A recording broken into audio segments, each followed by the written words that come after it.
Welcome to our channel. మీరు ఎంతగానో wait చేస్తున్న ఎస్ఎస్సి ఫేజ్ 13 రిజల్ట్స్ ఈ రోజు అయితే వచ్చేసాయి. ఎలా చెక్ చేసుకోవాలో ఈ వీడియోలో తెలుసుకోబోతున్నారు. కాబట్టి వీడియో స్కిప్ చేయకుండా చూడండి.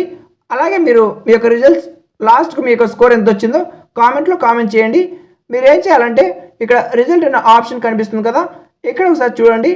లేదు మేము ఈ వెబ్సైట్ ఓపెన్ చేయలేమనుకుంటే మీరు డైరెక్ట్గా మీరు పేజ్ 13లో ఏ లెవెల్కి అప్లై చేస్తారో కామెంట్ చేయండి. నేను డైరెక్ట్గా మీకు పీడిఎఫ్ లింక్ అయితే ఇస్తాను. ఆ యొక్క పీడిఎఫ్లో మీరు చెక్ చేసుకోవచ్చు. ఇక్కడ మొత్తం 3 పీడిఎఫ్స్ అయితే ఉంటాయి. 10th class level, higher level అంటే 10+2, తర్వాత గ్రాడ్యుయేషన్ లెవెల్. 1 by 1 ఎలా చెక్ చేసుకోవాలో చూడండి. ఫస్ట్ అయితే ఇలా రిజల్ట్ అనే ఆప్షన్ మీద క్లిక్ చేసుకోవాలి. ఆ యొక్క పీడిఎఫ్ అనేది ఇలా మనకు డౌన్లోడ్ అవుతుంది.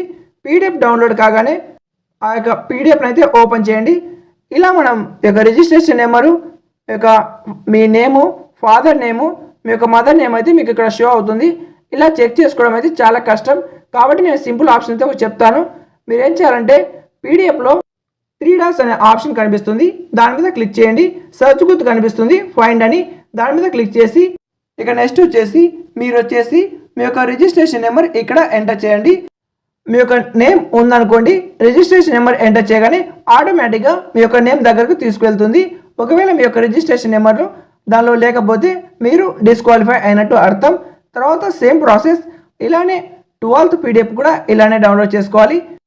ఇక పీడిఎఫ్ ఓపెన్ చేసి ఎవరైనా సరే 12కి అప్లై చేసిన వాళ్ళు కూడా సేమ్ ప్రాసెస్ 3 డాట్స్ మీద క్లిక్ చేసి సర్చ్ మీద క్లిక్ చేసి మీ యొక్క రిజిస్ట్రేషన్ నెంబర్ ఎంటర్ చేయాలి. ఇదే విధంగా గ్రాడ్యుయేషన్ వాళ్ళకు కూడా వర్తిస్తుంది. ఎవరైనా సరే ఈ ప్రాసెస్ చేసుకోండి. బట్ ఇక్కడ మొత్తం 3 పీడిఎఫ్స్ ఉంటాయి. మీరు ఏ దానికి అప్లై చేసింటారో ఆ యొక్క పీడిఎఫ్లో చెక్ చేసుకోండి. 1 by 1 నేమ్ చెక్ చేసుకోవడం చాలా కష్టం అయిపోతుంది. జస్ట్ మీరు సింపుల్గా 3 డాట్స్ మీద క్లిక్ చేస్తే మీ యొక్క రిజిస్ట్రేషన్ నెంబర్ ఎంటర్ చేస్తే మీరు క్వాలిఫై అయితే మీ నేమ్ చూపిస్తుంది. క్వాలిఫై కాకపోతే పీడిఎఫ్లో మీ యొక్క నేమ్ అయితే ఉండదు.